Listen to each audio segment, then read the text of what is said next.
시청자 여러분, 밤새 잘 주무셨습니까? 경제부동산의 김동수입니다. 요즘 주택시장이 그야말로 총체적인 난국입니다. 자고 일어나면 집값이 올라가고 있습니다. 무주택자들은 내 집 마련이 어려워 좌절과 고통, 아픔과 절망 속에 삶을 영위하고 있습니다. 그렇다고 1주택자나 다주택자는 집값이 올라간다고 마냥 좋을 수는 없습니다. 1주택을 가진 사람들도 집값 상승으로 갈수록 세금 부담이 늘어날 수밖에 없는 구조입니다. 특히 무주택 40, 50 세대들이 평범하게 일하면서 세금도 내고 애들도 키우고 전월세를 전전하는 중장년 가정에게도 집이 절실하게 필요합니다. 특별 공급 혜택이 주어지다 보니 일반 공급 물량이 줄어들고 있는 상황입니다. 정부라든가 지방자치단체, 공공이 직접 공급하는 국민주택의 경우 생애 최초, 그리고 신혼부부, 다자녀 등 특공을 뺀 일반 공급 물량은 15%에 불과합니다. 이러다 보니 청약 당첨은 하늘의 별따기입니다. 지난 1월 12일 경기 성남 유래 자이 더시티 평균 경쟁률은 617대 1까지 치솟았습니다. 84점이 만점인 가점제 당첨 커트라인이 최소 60점대 후반으로 예상되면서 한 자녀 가구는 아무리 통장 가입 기간이나 무주택 기간이 길어도 당첨이 불가능한 것으로 예측이 됩니다. 신혼부부의 특공이 저출산 문제를 해결하기 위한 중대한 정책이긴 하지만 정책 혜택이 지나치게 쏠리지 않도록 보완 대책이 나와야 할 것입니다. 최근 정부는 아파트와 단독주택 등 현재 시세의 50%에서 70% 수준에 불과한 공시가격을 향후 5년에서 10년 사이에 최대 90%까지 현실화하는 방안을 추진하고 있습니다. 그렇다면 매년 공시가격 인상으로 보유세인 재산세와 종합부동산세 세 부담이 커질 수밖에 없습니다. 1주택자 입장에서는 억울한 생각이 들어갑니다. 1주택자들은 대부분 투자 목적이 아니고 실거주 목적으로 집을 구입한 것 아니겠습니까? 그런데 정부가 집값을 안정화시키지 못해 집값이 올라간 것 아닙니까? 소득은 늘지 않았는데 세금만 늘어난 꼴이 된 것입니다. 혹자는 집값이 올랐으니 세금이 늘어나는 것은 당연한 것 아니냐고 반문할 수도 있습니다. 하지만 대부분들의 1주택자들은 실제로 매도를 통한 양도 차익을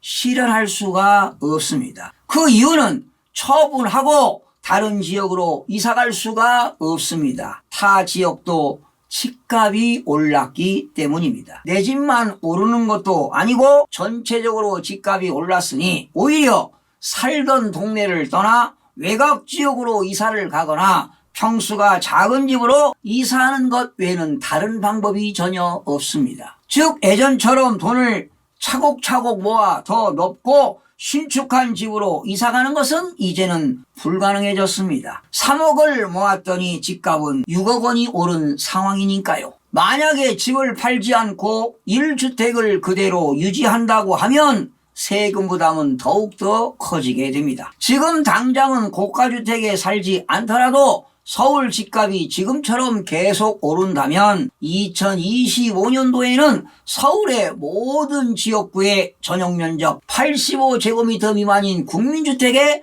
아파트가 종합부동산세 부과 대상이 될 수 있다는 시뮬레이션 결과도 이미 나온 바 있습니다. 특히 다주택자들은 큰 타격을 받게 됐습니다. 먼저 양도소득세 최고세율인 기존 42%에서 45%로 올랐습니다. 또한 올해 6월 1일부터 1년 미만 보유한 주택을 처분한다면 기존 40%였던 양도소득세율이 70%까지 오르게 되고요.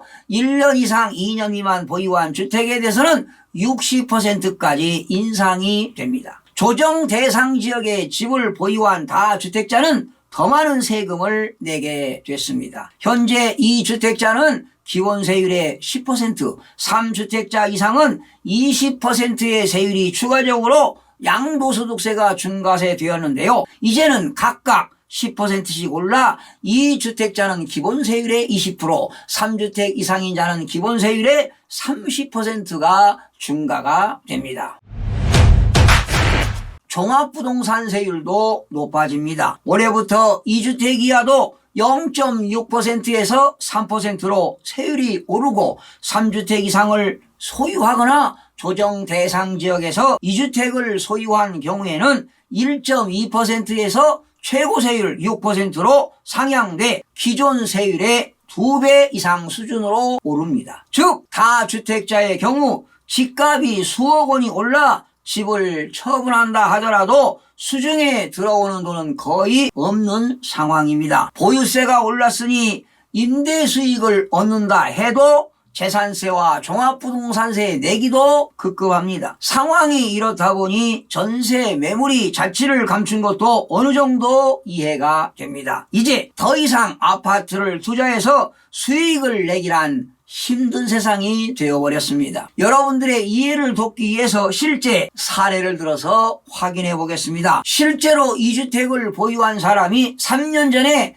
대치 아이파크 전용면적 119.58제곱미터를 20억 5천만 원에 취득한 후에 3년 뒤에 32억 9,500만 원에 양도했다면 과연 얼마를 얻었을까요? 3년 동안 집값이 올라 12억 4,500만 원의 양도 차익이 생겼지만 지출 비용을 하나하나 따져 확인해 보겠습니다. 먼저 아파트 취득 시에 발생한 비용부터 계산해 보겠습니다. 3년 전에는 9억 원 초과 전용면적 85제곱미터 초과 주택의 취득세율이 농어촌 특별세와 지방교육세를 포함하여 3.5%였으니 취득세는 7,175만 원입니다. 여기에 중개수수료 1,845만 원을 더하면 총 취득할 때 들어간 비용은 9,020만 원이 소요가 됩니다. 하지만 현 상황 속에서 만약에 주택을 취득해서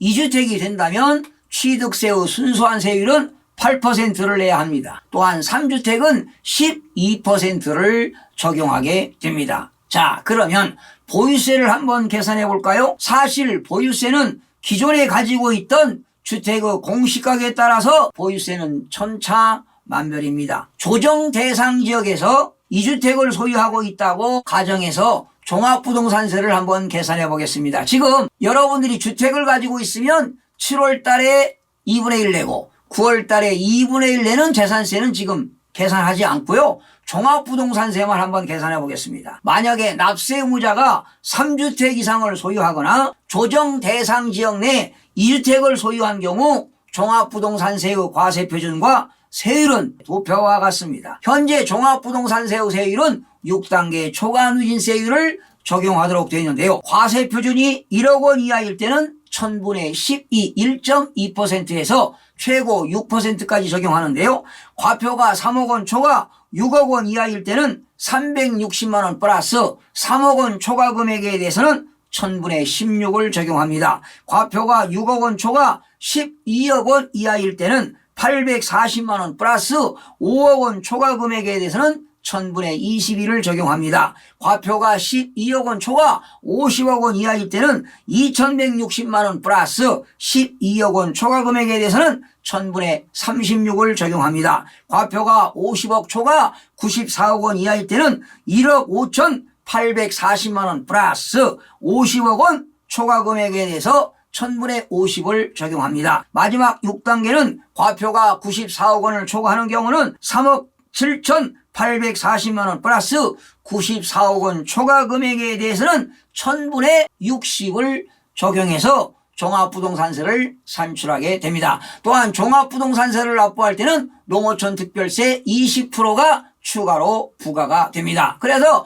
종합부동산세는 내년 12월 1일부터 12월 15일까지 납부하도록 되어 있죠. 그래서 만약에 4단계 초과누진세율을 적용한다면 올해만 납부할 종합부동산세는 1억 5,840만 원입니다. 3년분 총액이 아마 종합부동산세가 2억 원이 훨씬 넘어갑니다. 여러분, 그러면 처분을 한번 가정해 보겠습니다. 올 6월 1일 이후 2주택자가 양도한다면 최고세율 65%를 적용하지만 5월 31일까지 양도하면 55%의 세율을 적용하면 7억 원 가까운 양도소득세가 산출이 됩니다. 양도 시에도 또 중개수수료를 내야 되겠죠? 2,965만 5천 원이 양도시 중개수수료가 들어갑니다. 이렇게 지출되는 비용을 따져보니 세금과 중개수수료로 나가는 금액만 대략 10억 원 2천만 원이 됩니다. 그러면 12억 4,500만 원의 시세 차익을 보았는데